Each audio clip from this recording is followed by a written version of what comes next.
American city had been planned since Lafayette laid out the District of Columbia 170 years ago.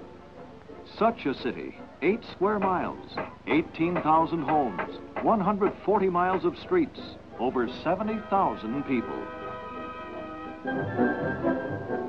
They called it Lakewood, tomorrow's city today. It became world famous. Thousands. The hardcore kid is coming for you. I'm gonna punch you in the face, kick you in your gut, take you down, and spit you or knock you out. But it's my time. The hardcore kid. This is how we do. Getting it down here at the body shop, Lakewood, California. The champ is here, and so are we, talking to Bellator light heavyweight champion Emmanuel Newton. We're going to learn how this hardcore punk wrestler from South Bay turned into one of the elite strikers in MMA. And we're going to get the inside scoop on that spinning bat fist that has put champions to sleep and the fight world on notice. Get ready for this purple episode of The Hooks. Hi, I'm here with Emmanuel Newton. Hi, Emmanuel. Thank you for joining us. Thank you for having me. So, your game has evolved a lot. You come from a wrestling background, and you really evolved as a fighter from when you first started MMA. Can you tell me a little bit of how you evolved your game to what it is now? You gotta keep changing with the MMA. You can't stay the same. You can't just stay wrestler because you're gonna end up meeting these guys that can stop you from taking them down. Then you gotta have your striking right. So, so I met my kicking coach, Robert Dremel. He's a Taekwondo guy, so he really changed up a lot of my style. And then I also met my other striking coach, Arnold Chan. Who's with a little more Jeet Kune Do, boxing, Taekwondo too. So put those two together, and you got the perfect formula for making champions. So what's the difference between, like, a lot of people will throw the spinning back punch, but it's very like haymaker, they're just throwing it randomly because they get off base or they're turning around. You seem very more precise. So what is it how do you set up for your spinning back punch?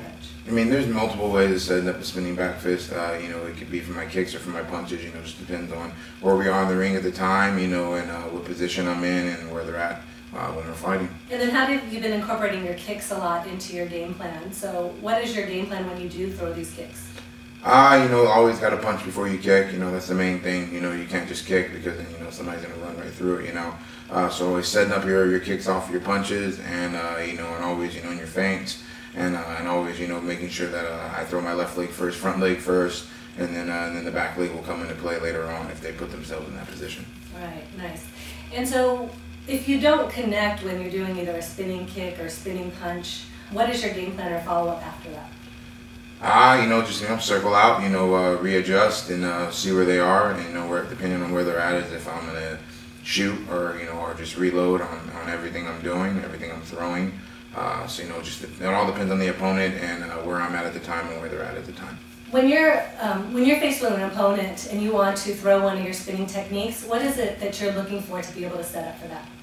It all depends on where their placing is, how far away they are from me. Like I said, the jab is very important. Using the jab, using the front leg kick, to put them in position and see how far away they are. It just depends on the fighter. Some guys, they're traditional Muay Thai. Some guys are more boxing. Some guys are more karate. So, a lot of that goes off of, their technique and their foot placement and where their hands are, where their legs are, and just muscle memory. I've been, doing this a lot, repetition in the gym, and just, doesn't matter who I'm fighting, being ready to put them in position and knock them out. Right, so I'd love to now see a lot more of what you got and how you set up for this and learn a little bit more about the spinning back fist. Well, allow me to show you. Let's do it. Sounds great. All right, let's do this. So we're going to go over setting up the distance, setting up fakes and feints, landing the spinning back fist, and then finishing up with a strike combo to finish off the fight.